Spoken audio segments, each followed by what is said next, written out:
Bonjour à tous et merci de nous rejoindre sur Futur TV pour cette nouvelle édition de la rédaction. Voici les titres de ce journal. Chute du mercure, école fermée, forces de sécurité mobilisées. La tempête Alexa est bien arrivée au Liban. Elle devrait s'intensifier ce soir avec de la neige prévue à partir de 500 mètres dans certaines régions. Les monarchies arabes du Golfe réclament le retrait de toutes les forces étrangères de Syrie. Une allusion aux combattants du Hezbollah et des conseillers de l'Iran qui soutiennent le régime de Bachar el-Assad. La dépouille de Nelson Mandela exposée au siège du gouvernement à Pretoria. Pendant 3 jours, les Sud-Africains vont pouvoir se recueillir pour faire un dernier adieu à Madiba, nouveau temps fort de la semaine de deuil et d'hommage. Et à suivre également dans ce journal, François Hollande à Bangui pour rendre hommage aux 2 soldats français tués au 5e jour de l'opération Sangaris. Le président affirme qu'il n'y aura pas de renfort de troupes en Centrafrique. Avec l'arrivée de la tempête Alexa, ces pluies diluviennes et chutes de neige, le sort de milliers de réfugiés syriens vivant dans des conditions précaires au Liban suscite de fortes inquiétudes. À Hersel, par exemple, localité de l'est du pays, la neige couvre les tentes abritant quelques dizaines de milliers de Syriens qui ont fui les combats dans leur pays. Même chose dans le Hakkar, au Liban Nord. Dans ces régions, les températures sont proches de zéro et descendent la nuit à moins 4 degrés Celsius, voire pire.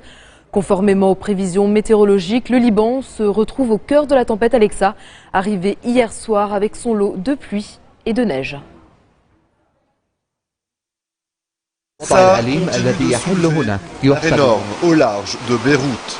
À l'horizon, ces lourds nuages chargés de pluie ne présagent aucune perspective d'accalmie. Bien au contraire, selon les services météorologiques, la tempête devrait s'intensifier ce soir avec des chutes de neige à partir de 500 mètres dans certaines régions. Et le mercure devrait également chuter pour atteindre par endroits les moins 5 degrés Celsius. Je ne sais pas où est Alexa. Je n'ai rien senti jusqu'à présent. Le mois de décembre est connu pour ces violentes tempêtes.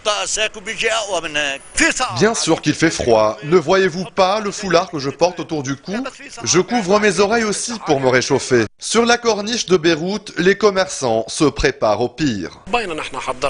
Nous nous sommes bien préparés. Nous avons tout rangé à l'intérieur pour limiter les dégâts que nous avons subis l'année dernière. Notre magasin avait été détruit. Une série de mesures officielles a été prise pour éviter que la tempête n'ait de graves conséquences. Ce mercredi, les garderies et les écoles sont restées fermées. Tous les membres des forces de sécurité intérieure et les pompiers restent mobilisés afin d'aider les citoyens bloqués dans la neige ou sur les routes. Un carambolage entre une dizaine de voitures a toutefois été signalé à Dahr el-Baïdar. L'accident n'a pas fait de victimes. Plusieurs localités libanaises sont désormais coupées du reste du pays à la suite d'importantes chutes de neige. Les autorités appellent les automobilistes à la prudence, plusieurs routes n'étant praticables que par des voitures 4x4 ou dotées de chaînes. Jusqu'à présent, le trafic aérien n'a pas été perturbé par la tempête. Aucun retard n'a été enregistré dans le programme des vols. Mais les voyageurs sont appelés à se rendre à l'aéroport international de Beyrouth 3 heures avant leur vol en raison des embouteillages et de l'afflux de voyageurs à cette saison de l'année. Un mot à présent sur le dossier de la formation du nouveau gouvernement. Nabih Berri a redit son soutien à la formule gouvernementale 9-9-6, à savoir 9 ministres pour l'alliance du 14 mars, 9 pour celle du 8 mars et 6 pour le bloc centriste. Une formule qui, selon le chef du Parlement, reste acceptable et raisonnable. Il a ainsi mis en garde contre une aventure gouvernementale, appelant toutes les parties à assumer leurs responsabilités face aux échéances actuelles et futures. C'est le chiffre du jour, 62,44 milliards de dollars. Voilà le montant de la dette publique du Liban à compter de la fin du mois d'octobre, soit une hausse de 10,2% sur un an. Elle représente 159,3% du PIB. Le Conseil de coopération du Golfe réclame le retrait de toutes les forces étrangères de Syrie, une référence aux combattants du Hezbollah libanais et aux conseillers de l'Iran qui soutiennent le régime de Bachar el-Assad.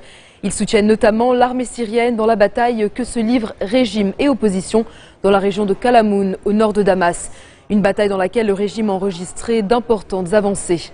Au terme de leur sommet annuel au Koweït, les monarchies du Golfe ont également apporté leur soutien à la participation de l'opposition à la conférence internationale de Genève II, prévue le 22 janvier. Et puis Washington suspend son aide non létale pour le nord de la Syrie, comme des radios et des véhicules par exemple. Une décision qui intervient après la prise de contrôle par des combattants du Front islamique d'installation de l'armée syrienne libre. L'assistance purement humanitaire n'est pas remise en cause par cette décision car elle est distribuée directement par le biais d'organisations internationales et non gouvernementales. Direction le Caire où les 3 magistrats chargés de juger le guide suprême des frères musulmans pour incitation au meurtre de manifestants se sont récusés. Ils invoquent le chahut dans le box des accusés. Le procès avait déjà été ajourné une première fois le 29 octobre quand les 3 premiers juges désignés s'étaient eux aussi récusés pour cas de conscience. Mohamed Badir, le guide suprême de la confrérie, ainsi que ses 2 adjoints et plusieurs co-accusés ont scandé des slogans hostiles au gouvernement. Gouvernement mis en place par les militaires quand ils ont destitué et arrêté le chef de l'État, Mohamed Morsi, il y a 5 mois.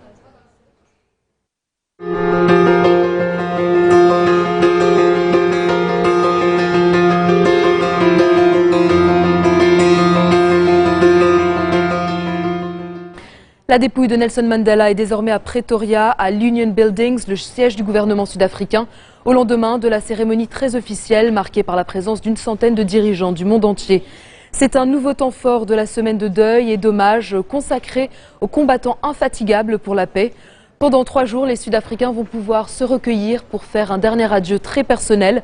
Après l'hommage des anonymes, la dépouille du héros national sera transférée à 1 millier de kilomètres de là pour des funérailles dans le village de Kounou, sur la terre de ses ancêtres. C'est là que Madiba sera inhumé dimanche aux côtés de ses parents et de 3 de ses enfants.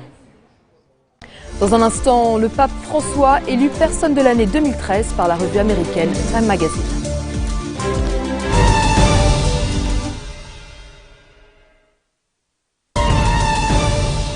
Retour sur le plateau de l'info de Futur TV. François Hollande a rendu hommage aux 2 soldats français tués au 5e jour de l'opération Sangaris en République centrafricaine. Antoine Lequigno, 22 ans, et Nicolas Vocaer, 23 ans, ont péri lors d'affrontements avec la Seleka. C'est cette milice à majorité musulmane qui a porté au pouvoir le président Michel Djotodia en mars. Les soldats français ne sont pas les seuls à être pris à partie. Ceux de la force multinationale africaine centrale sont eux aussi pris pour cible. En réaction aux violences de la Seleka, des milices chrétiennes appelées anti-Balaka se sont constituées. Des milices incontrôlables qui détruisent des mosquées et pillent des magasins appartenant aux musulmans. Sur le tarmac de l'aéroport de Bangui, François Hollande a indiqué ne pas envisager de renfort dans le pays. Depuis des semaines, des massacres étaient perpétrés. Des violences affreuses étaient commises à l'égard des femmes et des enfants. Et les affrontements prenaient et prennent encore une dimension religieuse avec le risque d'aboutir à une guerre civile. Votre objectif, c'est de désarmer les milices et les groupes, de les cantonner et d'éviter les affrontements. C'est une tâche périlleuse. Et la mort d'Antoine Lequigno et de Nicolas Vocaer nous le rappelle douloureusement. Le danger est là, partout.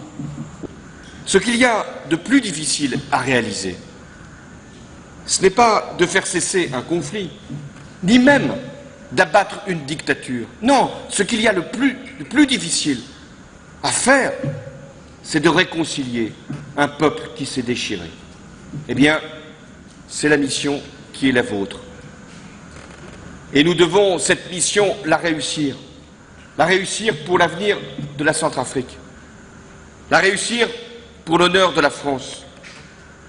La réussir pour la mémoire d'Antoine Lequigno et Nicolas Vocaer. Le pape François a été élu personne de l'année 2013 par le magazine américain Time. La revue hebdomadaire explique son choix par le fait qu'il est rare qu'un nouvel acteur de la scène mondiale suscite autant d'attention si rapidement, que ce soit parmi les jeunes ou les plus âgés, parmi les croyants ou les sceptiques. Le pontife est parvenu à la tête de l'Église catholique en mars dernier après la démission de son prédécesseur, Benoît XVI.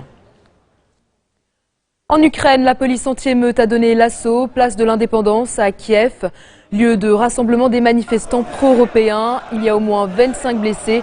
11 personnes auraient été arrêtées selon l'opposition qui dénonce le revirement du président Viktor Yanukovych qui a refusé de signer un accord de partenariat avec l'Union européenne pour se rapprocher de la Russie.